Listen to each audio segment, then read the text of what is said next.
Yvette, Sternberg, Shumacher. My father was a Holocaust survivor, and we had a lot of, greener kind of, they had that sort of... Who was your father? Sultan Sternberg, and a lot of the, Hungarian European crowd. And so my sister and I are first generation Canadians, and as far as, my father grew up in a very religious home in a small little town in Hungary, but when he came to Canada after the Shoah, after the Holocaust, he did what he needed to do to make a living, and also my mother didn't grow up in a house where they kept anything. So when they started out, they didn't keep Shabbat. You're talking about religion, and this is what you want to know? Okay, and we went to a shul first called Hess Street Shul, which is again where more the Europeans went.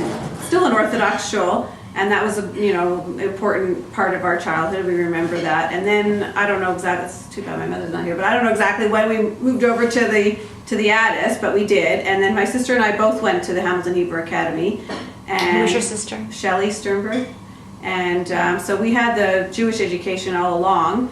At a certain point, I don't know what exactly point it was. I mean, we both also went to Toronto to a religious B'nai Kiva high school, to Ulpana, because there wasn't a religious high school in Hamilton. And at a certain point, my father just felt that he wanted to go back to keeping Shabbat, so he did.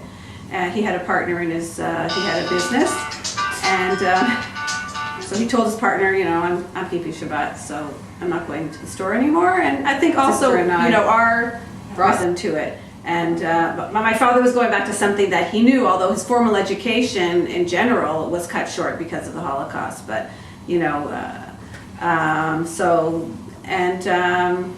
so he got, and also after he retired, he was always very involved in the shul. They both were sisterhood and brotherhood and all that kind of stuff.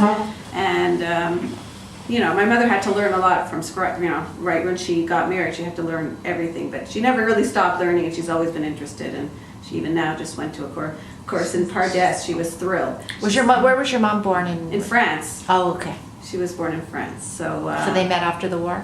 They met in Hamilton. My mother came for a visit in 1958. She visited her aunt, who was living next to where my father was living with his sister, who he had brought over after he had come to Canada.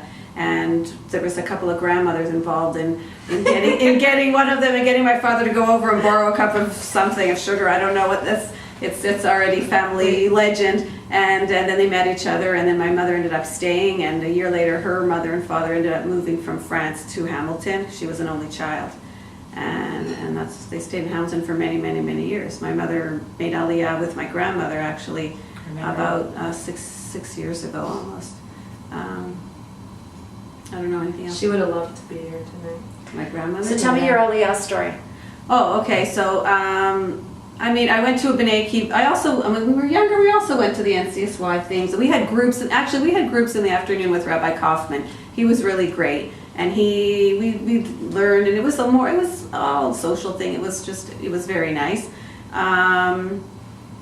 And my Aliyah story, well, we grew up, we went to the B'nai Kiva high school, so and my family was Zionistic, and my husband's family also very much so. And at one point in 1992, our oldest nephew was having a bar mitzvah in Israel, and our kids were really little, and we decided to take I was at home with my kids, he decided to take a leave of absence from his job, and we were going to come to Israel for 6 months in 1992, from the summer till December.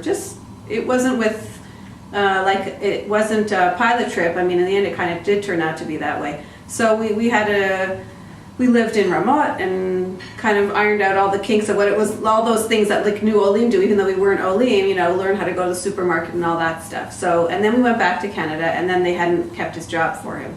So he didn't have a job to go back to. So then we thought, okay, I think maybe we can do this. It was an interesting turn of events, and we decided we were going to make Aliyah, and Marvin came back in March '93 for a pilot trip because he had actually worked at the job that he still works at, and they had said, if you decide to make Aliyah, we'll give you a job. He came back to see if they were serious, and they were.